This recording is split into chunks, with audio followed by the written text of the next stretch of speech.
तो दोस्तों इस वीडियो में हम सीखेंगे इफ़ एंड और के बारे में।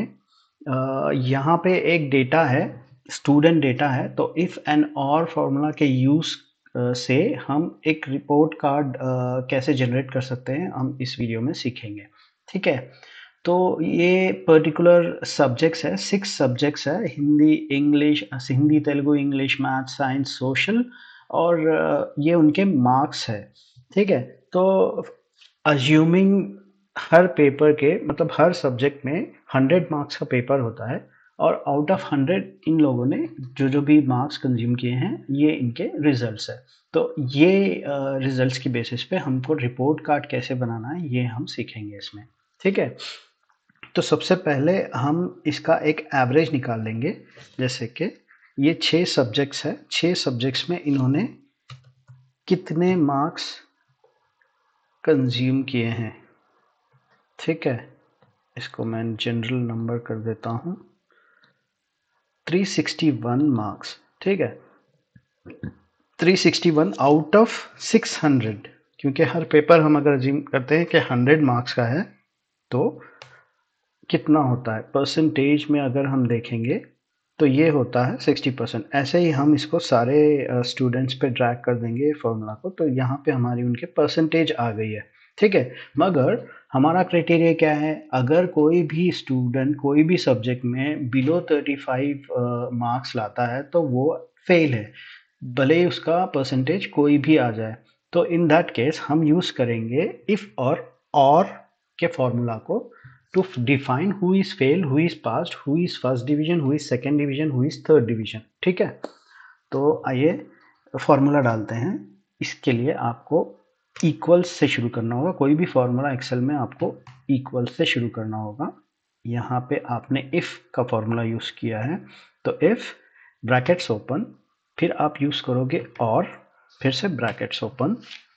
अब यहाँ पे आप दोगे अगर से हिंदी में किसी ने लेस देन 35 लाया है, या फिर तेलुगु में किसी ने लेस देन 35 लाया है, या फिर इंग्लिश में किसी ने लेस देन 35 लाया है, सॉरी लेस देन 35 लाया है, या फिर मैथ्स में किसी ने लेस देन 35 लाया है, या फिर साइंस में किसी ने लेस देन 35 लाया है, या फिर सोशल में किसी ने लेस देन 35 लाया है।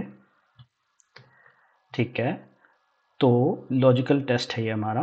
तो अगर ट्रू है, इसको कॉमा करेंगे, तो अगर ट्रू है, इफ ट्रू, तो वैल्यू क्या होनी चाहिए। अगर लेस देन 35 कोई भी एक सब्जेक्ट में है तो वो सीधे सीधे फेल की कैटेगरी में आ जाएगा दोस्तों। ठीक है, फिर होता है लास्ट वाला हमारा वैल्यू इफ फॉल्स।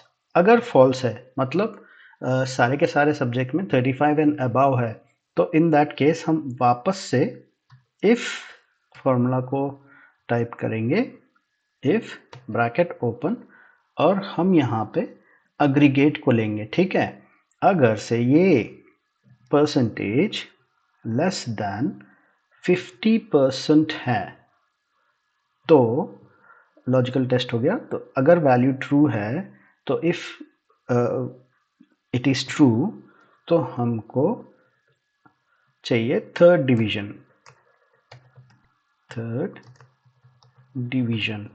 ठीक है, अगर से फॉल्स है तो वापस हम एक फॉर्मूला डालेंगे इफ का, फिर से ब्रैकेट ओपन, फिर लॉजिकल टेस्ट हम देंगे। अगर ये लेस देन 60% है तो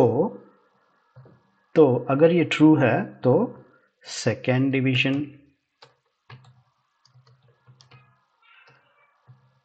ठीक है,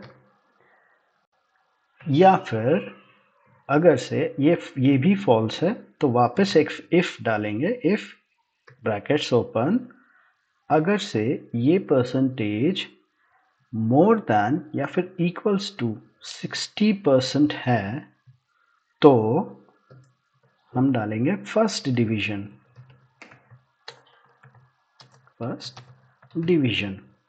ठीक है, तो ये फॉर्मूला में हमने क्या दिया है, सबसे पहले हमने एक कंडीशन दी है और के फॉर्मूला यूज़ करके कि अगर से कोई भी सब्जेक्ट में बिलो 35 मार्क्स आते हैं तो वो फेल की कैटेगरी में आएगा। अगर सारे के सारे सब्जेक्ट्स में अबाउ 35 है बट उनका परसेंटेज बिलो 50% है तो वो थर्ड डिवीजन में आएंगे। या फिर सारे के सारे सब्जेक्ट्स में अबाउ 35 मार्क्स है बट उनका परसेंटेज बिलो 60% है तो वो सेकेंड डिवीजन में आएंगे।